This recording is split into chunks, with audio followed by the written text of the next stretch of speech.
सर्जनों को ऑपरेशन करते हुए 2 घंटे हो चुके हैं। मरीज आंतों के सरतान का शिकार है।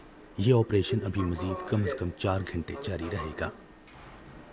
बोखुम के अगुस्टा अस्पताल के ऑपरेशन थिएटर में सर्जनों और नर्सों के अलावा डाविंची नामी एक रोबोट भी है जो मुख्तलिफ आलात को इंसानों से भी बेहतर तौर पर इस्तेमाल कर सकता है।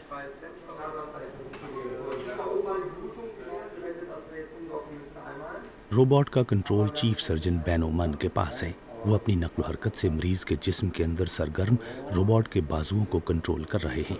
फर्क 1 मिलीमीटर का भी नहीं और रोबोट कभी थकता भी नहीं।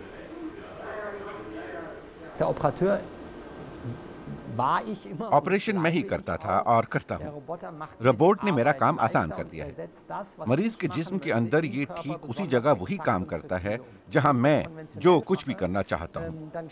मैं सब कुछ अपने हाथों से करूँ तो 2-3 घंटे बाद थक जाता हूँ, हाथ कांपने लगते हैं, लेकिन अब ये मसला नहीं रहा। बावर्ची खाने में भी काम जारी है। यहाँ रोजाना 400 अफराद के लिए 3 वक्त का खाना तैयार किया जाता है। हर वार्ड के लिए खाना रोबोट लेकर जाते हैं जो तवील राहदारियों से होकर गुजरते हैं किसी भी इंसानी मदद के बगैर। ट्रांसपोर्ट रोबोट मरीजों और अमले से बचते हुए अपनी प्रोग्राम शुदा मंजिल के लिए बेहतरीन रास्ते का इंतखाब करते हैं। रोबोट के मंजिल पर पहुंचने का मतलब है मरीजों के खाने का वक्त हो गया है। कई मरीजों के लिए ये एक मशहूर कुन बात है। वो पूछते हैं कि रोबोट खाना लेकर कब आएगा ताकि वो उसे देख सकें।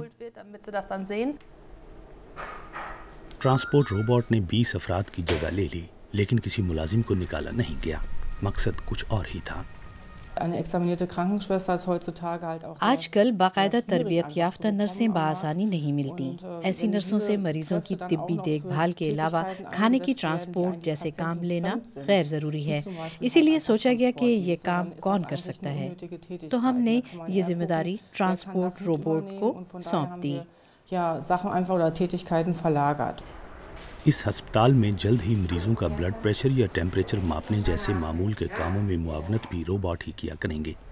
नर्सें ब्लड प्रेशर और टेम्परेचर चेक करेंगी, लेकिन सारा दस्तावेजी काम कंप्यूटर करेंगे। यूं नर्सों के पास ज़्यादा वक्त होगा मरीजों के लिए।